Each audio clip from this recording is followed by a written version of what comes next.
कोणती हिरोईन ती लय नाचते भाऊ जास्त. हा लय कंबार हल्ली तिथे, हा लय कंबार हल्ली तिथे. प्राजक्ता माळी सुद्धा आमच्या इकडे येतात वाट, प्राजक्ता माळी सुद्धा आमच्या इकडे येतात वाट. आकांना त्याचा अध्यक्ष करा, अजून कोणाला तरी त्याचं सचिव करा, तरच तुम्हारा ये चॅरिटेबल ट्रस्ट चला देंगे, नाही तो हम गुलाट. ही असे जे वागण्याची पद्धत आहे, हा किती अजून लय सापडणार आहे. आता रोज रोज एक एक ॲटम पुढे येतोय, कागदासहित येतंय.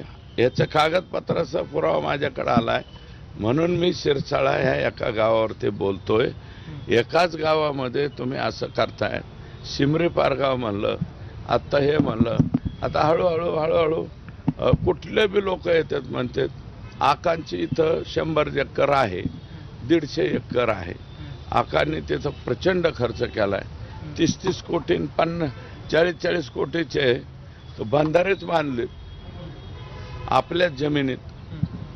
मग हे इतकं कुठून आहे या 5 वर्षात, एवढं कुठून आलं?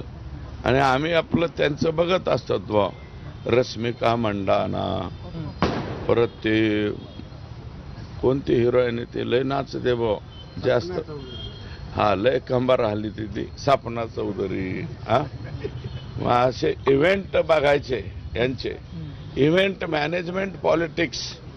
ज्यांना कोणाला भविष्यात करायचं असेल तर त्यांनी परळीला यावं, तिथं शिक्षण घ्यावं आणि ते शिक्षण घेऊन संपूर्ण देशामध्ये त्याचा प्रसार करावा.